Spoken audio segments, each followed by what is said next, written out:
If picking up social cues, if working with social skills is difficult for you, then watch this video.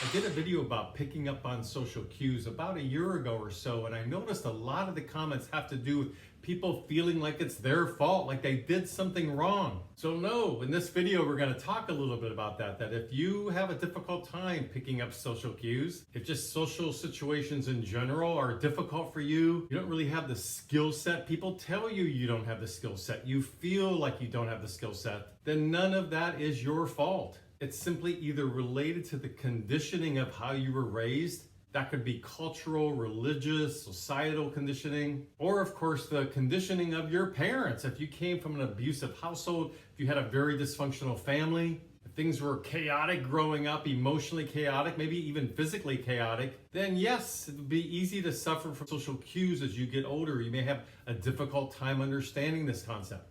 Or tying into this, but in a different way, if you had to be a people pleaser, a chameleon, maybe you're a victim of emotional incest, you always had to be there as the mini husband, the mini wife, then you're going to suffer also because you were really good at always putting on this mask continually, day after day. So it's an act. Maybe you're good with putting on a facade, but when it comes to the real deal, having to be authentic, interacting with people in a way where the mask comes down, you are floundering, you feel very uncomfortable. Or of course, any emotional disorder, anxiety. We could throw in ADD. Maybe somebody's watching this who is autistic. There's all sorts of things that can be diagnosed that diagnosis now is impacting your social skills as an adult. So it's nobody's fault for any of this. Let's look at 10 specific questions you can ask yourself in regards to this that may help you know what's going on with you, and then you can identify more readily the issue, which then helps with the underlying feelings. We can start connecting the dots, if you will.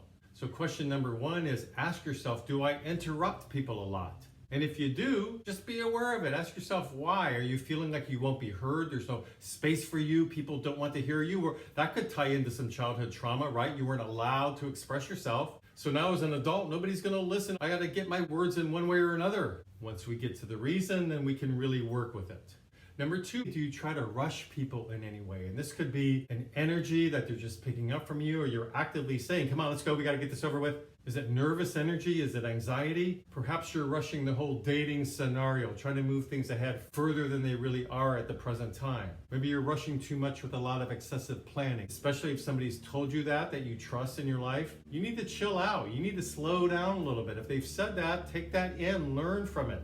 If it's true, ask yourself if it's true. If it's true, then what's that about? Why am I rushing? Where's this anxiety coming from? Number 3, do you pay attention to whether your listeners, people that you're around, are following you? Do they understand you? Do they seem to be engaged? Are they turning away or trying to divert their attention to their iPhone or yawning or something? Just pay attention to these cues. If you were raised with parents that didn't pay you any mind, maybe you were talking to them and they always had their head behind a newspaper or something, or siblings who told you to shut up, then you're not used to assessing what's going on with the people around you in terms of are they taking anything in. Number 4, do you feel like you have to defend yourself if you're being criticized? So-called criticism can be a wonderful thing. The word itself, though, can be a trigger for many. I'm being criticized. Let's just look at that word, perhaps change your view of the word. It's simply people giving input, discussing their opinions, their thoughts, their feelings about something. But maybe as a kid growing up, you were in fact verbally attacked and criticized. So there is a difference there. If you notice you feel criticized all the time, then begin working with that word because you probably weren't helped with that as a child. You have to get real defensive, and then that can cause an ongoing insecurity that can stay with us through life. I'm never quite good enough. There must be something wrong with me. Number 5, do people tell you they don't want your advice, which means you're giving unsolicited advice? So catch yourself if you find that you're wanting to help somebody, but it's coming across in terms of unwanted advice. Being there for somebody and caring about what happens to them, that's a wonderful thing. But it's not up to any of us to try to save somebody or fix things for them in terms of that's how they grow. They have to figure out their own life. Now, if we're married, for example, and our husband or wife comes to us and say, honey, can you please weigh in on this? Give me some thoughts or feelings about what you think I'm getting ready to do here. That's one thing. That's being solicited. And of course, then that opens up a topic for discussion. But unless it's being solicited, you can just stay out of it, let people fight their own battle, so to speak. And sometimes people who struggle with social skills or cues think that they're helping when in reality the people around them don't want to hear the advice. So this is something to keep in mind if you're aware that you're giving a lot of input where it's not being asked for. Next up, do you snap at or get irritated with people? So it's one thing to have a bad day. We all do that from time to time. But if it's an ongoing thing and lots of people are telling you that that's what they're observing from you, then ask yourself what that's about. Be aware of it. Are you feeling irritated? Then what's the irritation about? Did you just snap at them? And if so, what made you snap? So there's lots of great ways to grow here if we pay attention to what people are saying. And perhaps if you don't understand something so well because you are autistic or you have ADD or some other disorder, or your parents were always hounding you, on you. Yes, maybe you had to snap at them as a coping mechanism to survive. So what's wonderful is to examine what's happening and tie it into your past or what's currently going on, and then you can really grow and change things if you want to. Which can tie into the next one, that people say you don't look like you're interested in what I'm saying, you're not following me. So ask yourself, are you looking at them when they talk? And if you're not, what's that about? Does that feel really uncomfortable? For some people, it's out of shyness, which can tie into shame, or they weren't allowed to look adults in the eye when they were growing up. So one way to work with this is to look in between their eyebrows, see how that feels. Maybe you're very interested in what the person is saying. You're not verbally or non-verbally showing that you are interested. So somebody telling you a story may think, oh, he or she doesn't really care, and so they stop and they walk away.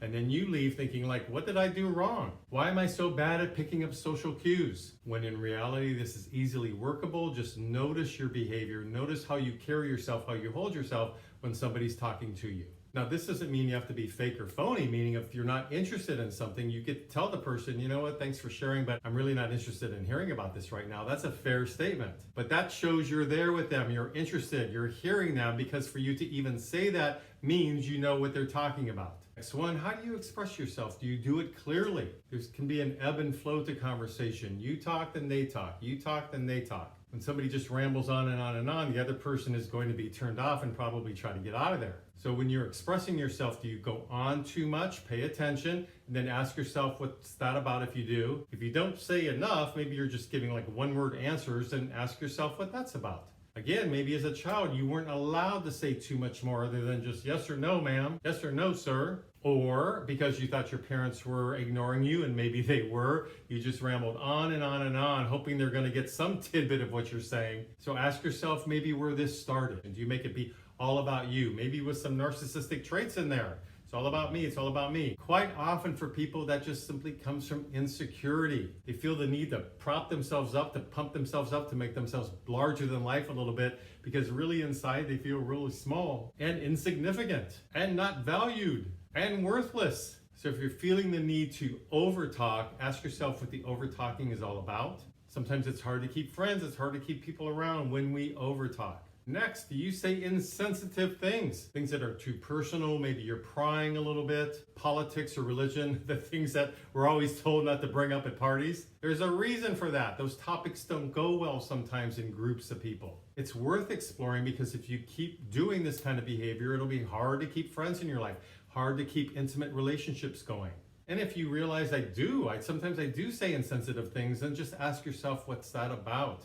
Maybe you were raised by a father who just barked things out. There was no filter. He said anything on his mind. It was obnoxious. Or a mother who had verbal diarrhea, so to speak. Just anything in her head was out of her mouth.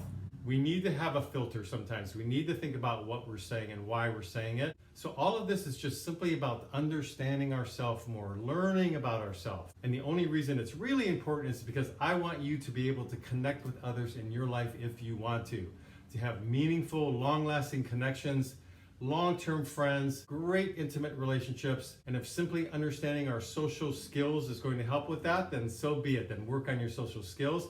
I hope this is helpful. Please let me know what you think about it in the comments section. Please subscribe to my YouTube channel if you like these kind of mental health videos. And until next week, this is Brad Shore signing off from Ask a Friend.